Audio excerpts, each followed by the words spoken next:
अच्छा, आर राजकुमार पांडे जी कहते हैं कि इन लोग को शर्म आनी चाहिए अपने आप को सुपरस्टार कहने में। इनडायरेक्टली उन्होंने नाम नहीं लिया, लेकिन सभी को पता है कि वो पवन सिंह खेसारी लाल यादव को कह रहे हैं कि इन लोग को शर्म आनी चाहिए। और वो ये भी कहते हैं कि ये लोग तो इतना है कि ये अपने आगे किसी स्टार का नाम भी नहीं लेते हैं, खुद उनके बेटे प्रदीप पांडे चिंटू का नाम नहीं लेते हैं, या फिर उनका नाम लेकर उनकी फिल्मों को प्रमोशन नहीं करते हैं। तो ये सारी बातें हैं कि लोग एक दूसरे का ही प्रमोशन नहीं करते हैं, सपोर्ट नहीं करते हैं, तो किस प्रकार से ये फिल्में चलेंगी? क्या ये आर राजकुमार पांडे जो बातें कह रहे हैं सही है, या फिर इसमें कितना सही है कितना गलत है? लेकिन क्या कभी ऐसा हो सकता है कि दो कंपटीटर एक साथ एक जगह हो?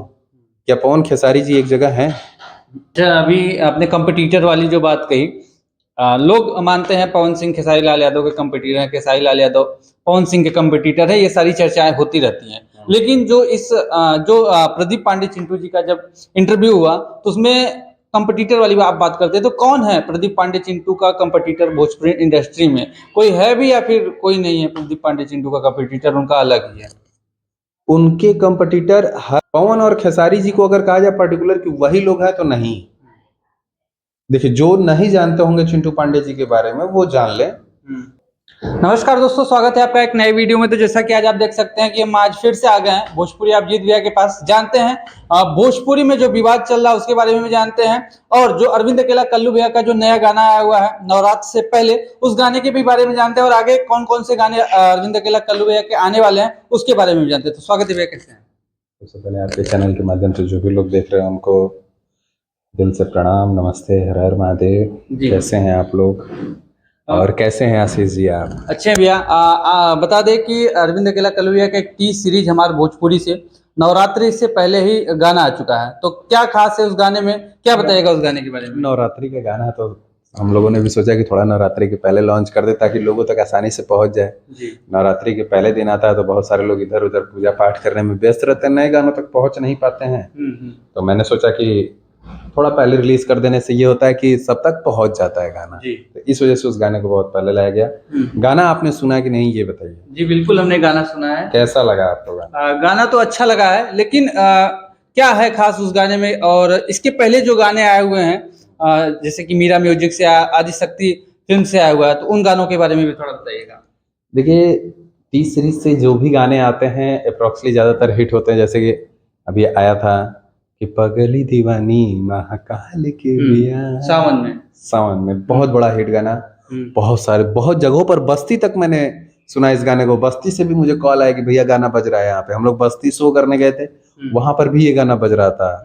भैया का प्रोग्राम भी था कल्लू भैया का, वहां पे गाना बम बम बज रहा था एकदम। उसी तरह टी सीरीज से हम लोग इसीलिए कंटिन्यू प्रोजेक्ट करते हैं कि थोड़ा टी सीरीज का लेवल अलग है। दुनिया को म्यूजिक कैटेगरी में सबसे बड़ा चैनल वही है मेरे हिसाब से। हाँ, क्या कहेगा आने वाले कौन कौन से अभी गाने हैं अरविंद अकेला कल्लू भैया के? अभी बहुत सारे गाने आने पेंडिंग है। एक कल्लू म्यूजिक वर्ल्ड से गाना आने वाला है, पोस्टर आउट हो चुका है, आप लोग देख सकते हैं।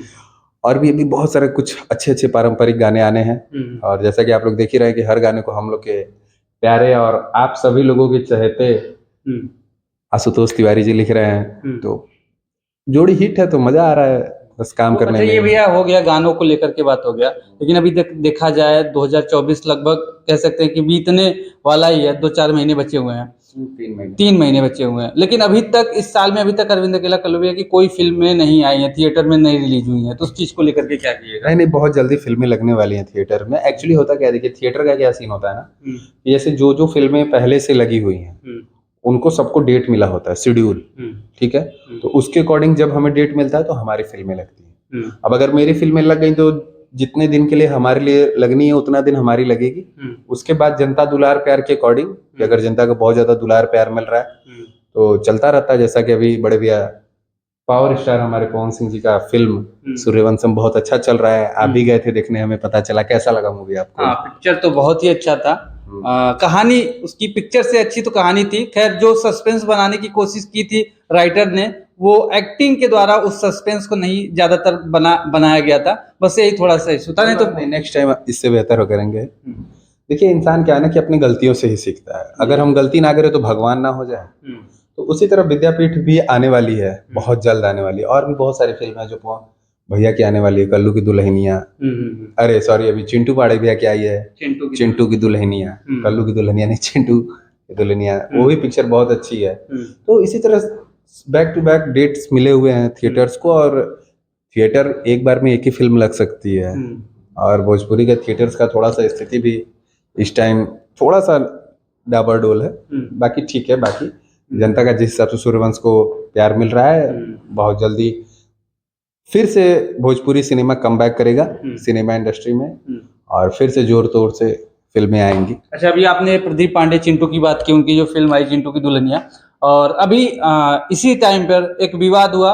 उनके पिताजी जो डायरेक्टर हैं आर राजकुमार पांडे जी ने बयान दिया कि ये जो भोजपुरी के सुपरस्टार हैं, पहले उन्होंने इनडायरेक्टली बोला पवन सिंह, खेसारी लाल यादव और भी जो लोग हैं, इन्होंने करोड़ों की फिल्मों को ला करके 5 लाख पर छोड़ दिया है। तो क्या कहेगा? फिल्में तो भोजपुरी में बहुत सारी बन रही है, लेकिन जो फिल्मों की कमाई के ऊपर उन्होंने बात की कि करोड़ों को फिल्मों को उन्होंने 5 लाख पर ला करके छोड़ दिया। क्या कहेगा? देखिए आशीष जी, ये तो सत्य है, मैं ये नहीं कहूंगा कि 5 करोड़, लेकिन जो उन्होंने कमाई गिनाई, मैं उस टॉपिक पे कहना चाहूंगा कि भोजपुरी सिनेमा की जो कमाई है वही उसके सक्सेस और अनसक्सेस का वो बनता है कि फिल्म सक्सेस हुई कि अनसक्सेस हुई। अगर बहुत अच्छी फिल्म है, लोग देखे ही ना, तो वो अनसक्सेस है, और बहुत बेकार फिल्म है, लोग भर भर के देखें, तो वो फिल्म बहुत सक्सेस है। सीन जैसे एल्बम में है, अगर गाना जनता सुन रही है तो वो अश्लील नहीं है, लेकिन लोग कह रहे हैं अश्लील है, तो वैसा कुछ नहीं है। फिल्में, सच कहा गया है कि भोजपुरी सिनेमा आफ्टर लॉकडाउन बहुत पीछे चला गया है। भोजपुरी का सिनेमा, ना कि भोजपुरी का एल्बम। यहाँ समझ लीजिए कि यहाँ पे 2 इंडस्ट्री है भोजपुरी लैंग्वेज में। भोजपुरी लैंग्वेज में क्या, हर लैंग्वेज में इंडस्ट्रियाँ अलग अलग है। एल्बम इंडस्ट्री अलग है, फिल्म इंडस्ट्री अलग है। एल्बम 3 मिनट का होता है, फिल्म 2 से 3 घंटे की होती है। उसको बनने में समय लगता है, इसको भी बनने में समय लगता है, इसमें भी काम होता है, उसमें भी काम होता है। लेकिन जो भोजपुरी का सिनेमा है, जो भोजपुरी के कह लीजिए पिक्चरों का जो मार्केट वैल्यू है, वो कहाँ है आज के डेट में। आफ्टर लॉकडाउन बहुत सारी फिल्में रिलीज हुई, लेकिन क्या रिस्पॉन्स है? कौन सी सिल्वर जुबली कर गई? अच्छा, कौन सा ऐसा हिट हो गया कि नहीं सब बोल दे कि हाँ देखें? कितने लोगों को तो पता ही नहीं है कि कौन सी फिल्म कब आई और कब चली गई। कितने लोगों को तो पता ही नहीं है कि कौन सी फिल्म कब आई और कब चली गई। केवल हवा है, भैया 8 करोड़ लगाए, भैया 10 करोड़ लगा। अरे 10 करोड़ लगा के ही प्रोड्यूसर क्या करेगा? 10 करोड़ लगा के ही प्रोड्यूसर क्या करेगा जब उसको कमाना 1.5 लाख रुपए है, कमाना 2 लाख रुपए है? तो वैसा नहीं होना चाहिए। मैं ये नहीं कह रहा हूँ कि कोई प्रोड्यूसर 2 लाख या 1.5 लाख कमा रहा है, लेकिन मैं एक सपोज एक एग्जाम्पल की बात कर रहा हूँ कि अगर 1 करोड़ लगा के वो 90 लाख भी कमा रहा है, तो वो घाटे में है ना। पहले तो आप 1 करोड़ की मूवी पे 2 करोड़ कमाइए, 1 करोड़ आपका इन्वेस्टमेंट, फिर 1 करोड़ आपका बेनिफिट। उसके ऊपर जब मूवी कमा रही है 3 करोड़, 3.5 करोड़, 4 करोड़, तब तो उसमें से टैक्सेस जाएंगे। जब ऑल ओवर कमा ही वो 2 करोड़ रही है, मान लीजिए सपोज दैट मैं कहता हूँ 2 करोड़, वैसे कोई मूवी अभी तक 2 करोड़ नहीं कमाई है आफ्टर लॉकडाउन। कोई एक ऐसी सिंगल मूवी का नाम आप मुझे बता दीजिए, सिंगल प्रोड्यूसर मुझे बता दे कि हाँ मैंने 80 लाख लगाया, मैंने 1 करोड़ लगाया और मैंने 2 करोड़ कमा लिया। कोई नहीं है। उससे बेहतर तो एल्बम इंडस्ट्री में लोग कमा ले रहे हैं। और सत्यता आशीष भाई देखिए यहाँ आ गई है ना कि लोग फिल्मों को छोड़ एल्बम पे ज्यादा मर रहे हैं। हर दूसरे तीसरे दिन अपने एल्बम के लिए सब बोल रहा है कि हमारे को गाना आवता उनकरा जोरे, हमारे को गाना आवता उनकरा जोरे। हमारा एक गाना आ गया है, गाने का इवेंट हो रहा है, गाने का इवेंट हो रहा है, 500 क्रिएटरों को बुलाया जा रहा है, खिलाया जा रहा है, पिलाया जा रहा है, यहाँ तक कि पूल पार्टी कराई जा रही है, बार पार्टी कराई जा रही है सॉन्ग के लॉन्चिंग के लिए, ठीक है। लेकिन फिल्मों के लिए क्या किया जा रहा है? अच्छा, फिल्मों के लिए क्या हो रहा है इंडस्ट्री में? मुझे कोई बताए कि फिल्मों के लिए क्या कर रहा है कोई प्रोड्यूसर। अच्छा, जो प्रोड्यूसर फिल्म लेने आ रहा है वो एक फिल्म करने के बाद वही प्रोड्यूसर शिफ्ट हो जा रहा है, सिर्फ गाने कर रहा है। क्यों? क्यों मैं पूछना चाह रहा हूँ। आखिरकार नहीं है मार्केट ऑफ वैल्यू उस फिल्म की, तभी ना। आप कह रहे हैं भैया हम पावर स्टार हैं, हम ट्रेंडिंग स्टार हैं। फिल्में कितनी अभी चल रही हैं आफ्टर लॉकडाउन? बताइए आप, आफ्टर लॉकडाउन एक मूवी का नाम बताइए जो पवन सिंह जी की ट्रेंड कर गई हो, जो एकदम हो कि नहीं हाँ यार टीवी पे भी चली, सिनेमा में भी चली, यूट्यूब पर भी चली। कोई एक ऐसी मूवी का नाम बताइए आप, बताइए आप लोग बताइए किसी एक ऐसी मूवी का नाम जो यूट्यूब पर भी चली, जो सिनेमा में भी चली और जो टीवी पर भी चली। अच्छा, आर राजकुमार पांडे जी कहते हैं कि इन लोग को शर्म आनी चाहिए अपने आप को सुपरस्टार कहने में। इनडायरेक्टली उन्होंने नाम नहीं लिया, लेकिन सभी को पता है कि वो पवन सिंह खेसारी लाल यादव को कह रहे हैं कि इन लोग को शर्म आनी चाहिए। और वो ये भी कहते हैं कि ये लोग तो इतना है कि ये अपने आगे किसी स्टार का नाम भी नहीं लेते हैं, खुद उनके बेटे प्रदीप पांडे चिंटू का नाम नहीं लेते हैं, या फिर उनका नाम लेकर उनकी फिल्मों को प्रमोशन नहीं करते हैं। तो ये सारी बातें हैं कि लोग एक दूसरे का ही प्रमोशन नहीं करते हैं, सपोर्ट नहीं करते हैं, तो किस प्रकार से ये फिल्में चलेंगी? क्या ये आर राजकुमार पांडे जो बातें कह रहे हैं सही है, या फिर इसमें कितना सही है कितना गलत है? देखिए, राजकुमार आर पांडे सर बहुत सीनियर कलाकार हैं, बहुत सीनियर डायरेक्टर हैं। प्रदीप आर पांडे जी जो चिंटू भैया हैं, उनसे भी बहुत अच्छा संबंध है हमारा। मैं किसी को ये नहीं कह सकता कि हाँ क्या गलत क्या नहीं, लेकिन हाँ ये चीजें हैं कि देखिए, एक बिजनेसमैन जो होता है ना, वो दूसरे बिजनेसमैन को देख के जलता तो है गुरु। कंपटीटर तो मानता है। अब अगर कंपटीटर का बिहेवियर अच्छा है तो साथ रहता है कंपटीटर। लेकिन क्या कभी ऐसा हो सकता है कि दो कंपटीटर एक साथ एक जगह हो? क्या पवन खेसारी जी एक जगह हैं? शुरुआती दौर देखिए, शुरुआती दौर पवन जी खेसारी जी साथ में फिल्में करते थे, बहुत सारी फिल्में हैं। आप मुझसे लिस्ट मांगेंगे, पोस्टर मांगेंगे ना, गाने मांगेंगे जिसमें एक साथ ये लोग गाते थे फिल्मों में। लेकिन आज कहाँ है? क्यों अलग है भाई? जब शुरुआत आपका वहीं से हुआ, शुरुआत आपने साथ में किया, तो आज अलग होने का क्या मतलब है?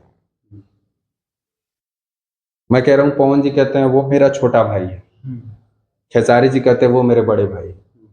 ठीक है, 1 करोड़ लग रही है, पवन जी इंक्लूड हो जाएंगे तो शायद 50 लाख बढ़ जाए साइनिंग अमाउंट। ठीक है, अगर पवन सर इंक्लूड हो जाते हैं, पवन भैया, तो 50 लाख और बढ़ जाए। इससे ज्यादा देखिए भोजपुरी में किसी की साइनिंग अमाउंट नहीं है फिल्म के लिए। ठीक है, अगर 50 लाख बढ़ जा रहा है, 1.5 करोड़ मैं उस मूवी को मान लेता हूँ।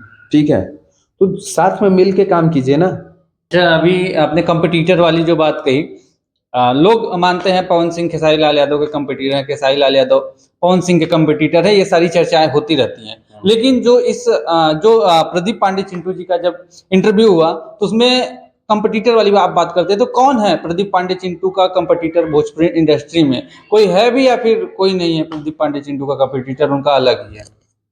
उनके कंपटीटर हर एक एक्टर है।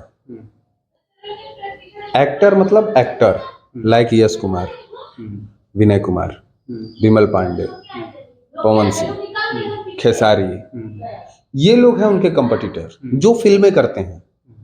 चिंटू पांडे के जो कंपटीटर है जो फिल्में करते हैं वो हैं। पवन और खेसारी जी को अगर कहा जाए पर्टिकुलर कि वही लोग हैं, तो नहीं।